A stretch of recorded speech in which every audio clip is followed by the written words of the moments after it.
des na yeneen ñaari match yi nekk yeneen 6 points qualifié wu pour seconde phase bi mais buñ ne dara doxul ça c'est le meilleur jeu donc ay réglages yoo xam ne entraîneur bi nga xam ne moo yor xam-xam bi te ak ki ko wër def naa bu ñu toogee gëstu ko dinañ gis li nga xam ne war nañ ko mën a améliorer te loolu la ñuy yaakaar te loolu la ñuy xaar ci ñoom. amul découragé. non amul bàyyi ay gaynde la ñuy dem ba jeex tàkk. ku ci nekk à un moment mënoon na basculer ci camp bi wala camp bële vraiment amuñu dara lu ñu mën a reprocher.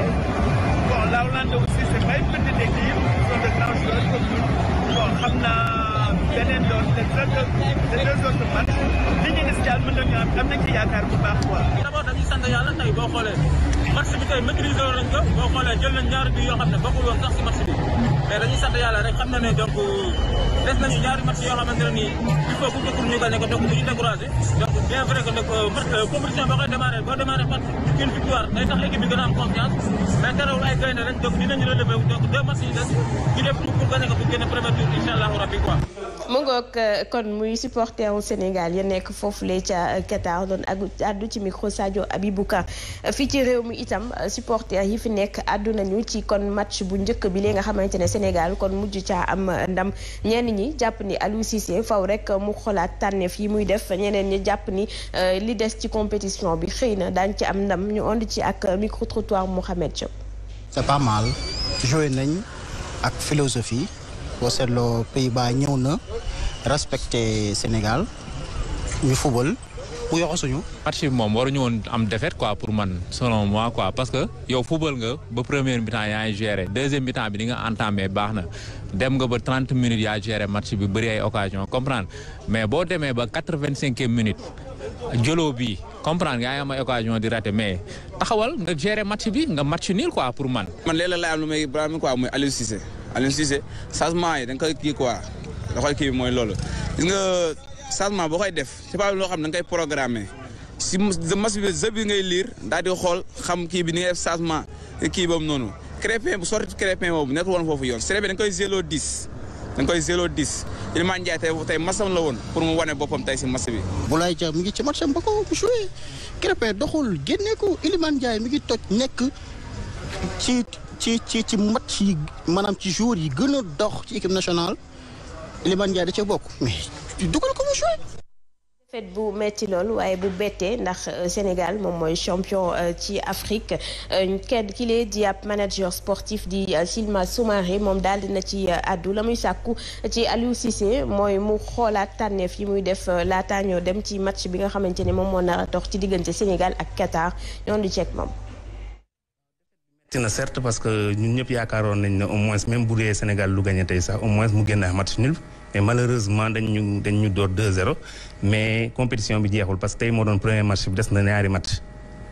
je pense que Sénégal de façon amatuñu choix il faut que ñu gagné coûte que coûte fii moom match nul sax baaxul. il faut ñu gagné malgré que Qatar moo organisé coupe du monde mais il faut faire tout pour éviter erreurs yi ñu def tey quoi surtout concernant la concentration ak énergie bu ñu def bëgg a toppandoo ñële di jouer pendant 90 minutes alors que ñoom peut-être que seen joueurs yi ñu ngi compétir régulièrement tandis que sénégalais yi am na si joueurs yoo xam ne peut-être amuñu ay beaucoup de matchs dans les jambes. donc Mansour défaite xëy na bu sénégalais yu bari xaarul woon. non xam nga Sénégal xam nga far dafa metti mais mënutee nga logique nag wax dëgg yàlla parce que Sénégal jël défaite ci kanamu Pays-Bas c'est pas la fin du monde Sénégal mooy champion d'Afrique mais Pays-Bas nekkul Afrique fii ñi xam football ñépp koo ci laaj dina xam ni défaite bi taxul Sénégal ñàkk tey défaite bi wonewul du nekkul ni ay défaillance wala ñàkk xam football wala ñàkk man Sénégal mënul ci àdduna bi Pays-Bas dafa participer mondial ba siit ñun ñu soog a xalaat a qualifié mondial ñooñu mag ci football ñooñu ci ëpp expérience ñooñu ëpp ay moyens ñooñu gën a toxle ci ay anam yu bëree bëri kon bu ñu demee tenir ba ci mujj bi mu am ay xëy na ay njuumte ci wàllu remplacement yi ak yooyu ñu gagné ñu jàpp naa ni man daf may delloowaat ci histoire 2019 CAN ñu nag Algérie dañu def match de poule Algérie gagné ñu 1-0 et pourtant ñoo final waat kon man maa ngi dundee yaakaar di am espoir mais bu ñu gaaw a ŋàññi bu ñu gaaw a xaddi bu ñu gaaw a critiquer bu ñu gaaw a saboter li wéetu mooy na ñëpp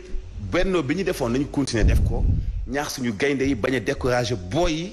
bañ di saaga léegi Aliou Cissé dafa teel Pays-Bas la ñu amoon.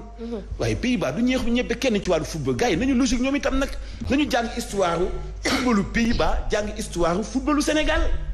waaye ci ndaa bokk safin nag et Pays-Bas gañal nga bëgg a xaati doylu xaati mondial bi commencé gul li ñu dese bëri na. mu ngoog Fatou Abdou choix yi Aliou Cissé def bokk na également ci lu sénégalais yu bari doon ŋàññi. waaw ñu bari ñu ngi koy ŋàññi ñu ngi koy wax défaite d'entrée la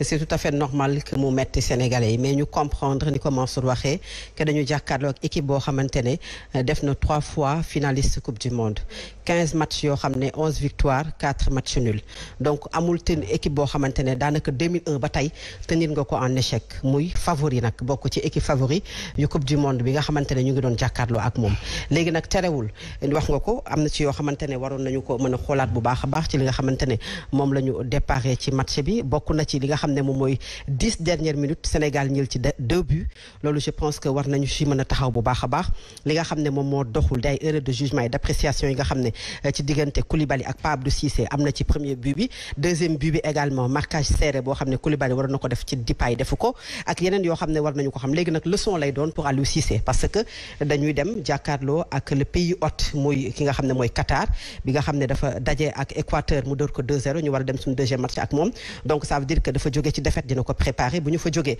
war a daje ak Équateur donc foofu nag ki nga xam ne moom mooy Aliou Cissé moom mooy xoolaat li nga xamante ne moom mooy taxawaayam déjà ak équipe bi ak yenn yi nga xam ne def na ko te ñu bari ci sénégalais yi ngañ ko c'est normal parce que lu ñu bëggoon moom mooy victoire mais ma am yaakaar ne bu ñu demee ci deuxième match bi beaucoup de choses dina ko corriger ba ñu mën a gagner équipe bi nga xam ne moom mooy Qatar. mu ngoog Fatou Abdou ñu àddu nag jëmale ko ci leneen ñeel ab doxu ñaxtu bu askan yee yeewoo ca Londo ak Suun amaloon ñoom ñi lee di ay diwaan yoo xamante ne dañu jege aéroport international Blaise Diagne amuñu ndox amuñu itam ay tali yu baax amuñu bërëb yu ñuy mën di fajoo naka noonu la askan yi di xam ne ni ñaari teen moom la ñu amoon te teen yooyu la dañu ko remblé bi ñuy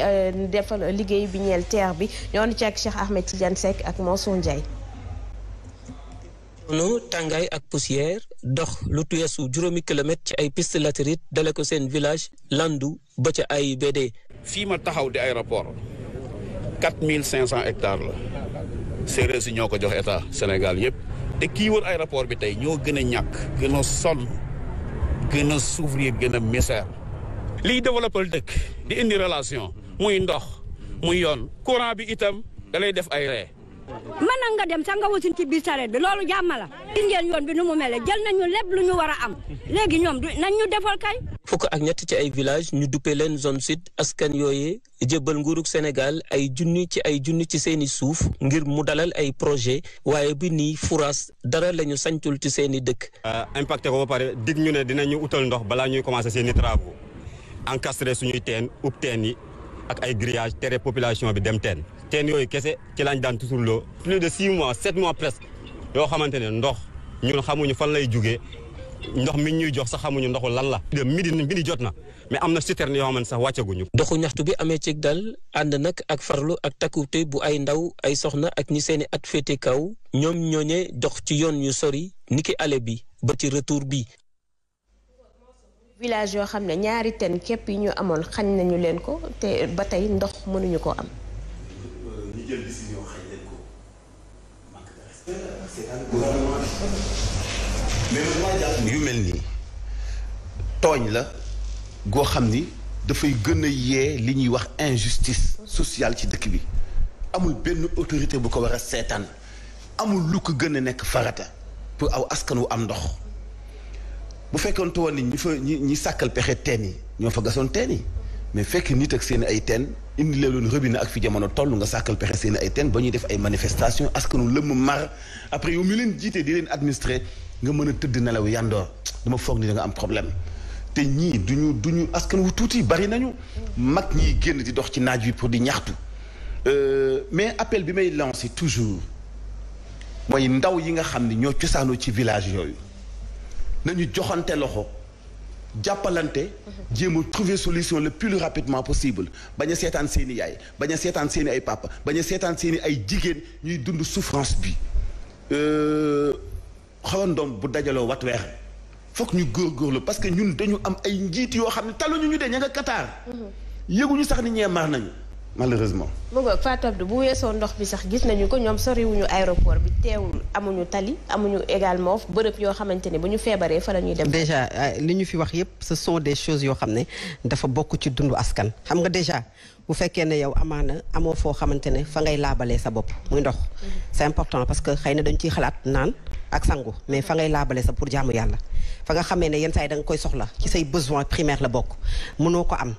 nga am jafe-jafe déjà dem ak dikk parce que amaana pour nga dem jëli ndox day fekk boobu nga am tali boo mën a jaar pour xëy na rooti ci beneen dëkk bu ko jege mais amuloo ko mooy wane ne coupé nañu la ci li nga xamante ne mooy li wër ci village yi nga xam ne moom nga dendal ñu war la mën jàppale bu dee ku fa faju ku fa feebar da nga am jafe-jafe pour faju nga xam ne mat mën na la dab ci yoon daanaka ñoom ak ña dëkk Përi Njaay ñoo yam c'est-à-dire que aujourd'hui dañu mel ne nekkuñu fi nga xamante ne moom la ñu wax muy aéroport bi nga xam ne moom mooy Blaise Diagne tout simplement ñaari teen ya ñu amoon ndax les travaux du terre moom moo tax ñu xañ leen ko xam nga loolu manque de respect notoire ci ay askan la askan gis nga boo leen jiitee da ngay fexe ba ñoom duñu la jam naali et ni ñu lay bañ a jamee naali mooy lépp loo xamante ne dañu ko soxla suñu mënta am 100% mënuñu am 80% au moins ñu am 50% parce que ñëpp ñoo yem bu ñuy wax équité bu ñuy wax ne disparité sociale dañu koy bañ ci réew parce que ki dëkk Dakar ki dëkk Thiès ki dëkk Diourbel ka nga xam ne moom moo dëkk Kajoor ak Njàmbur ak Bawol ñoo ci bokk yam ñëpp dañu war a am besoin yi nga xam ne moom la ñuy soxla mooy boo soxlaa ndox nga am ko soo feebaree nga mën a faju boo amee yoon nga mën koo doxi mais bu ñu la xañee tali xañ la bërëb fajukaay fañ la ndox lan lañ la jox en quelque sorte jafe-jafe la et que ñi nga xam ne ñoo ci war a indi pexe ñoo indi ci pexe ñoom également ñu am mat ak fulla parce que ay village la yoo xamante ne bu ñu gisee les autorités c'est parce que dañoo dem ci ay élections ñu ñëw taal seeni oto yu bakkane dugg ci suuf si aw rang-rang bi fekk leen fa amaana tabaxal leen benn centre de santé wala benn néeg di ko bàkkoo nañu am mat ak fulla goo xamante ne ñoom ñi leen faalewul bu ëllëgee bu ñu ñëwatee di leen laaj baaj bu ñu leen ko nangoo jox mais souvent manque de respect lay indi et que autorités yi nañ ci indi pexe ci nu mu gën a gaawee je pense que loolu moom mooy wax ji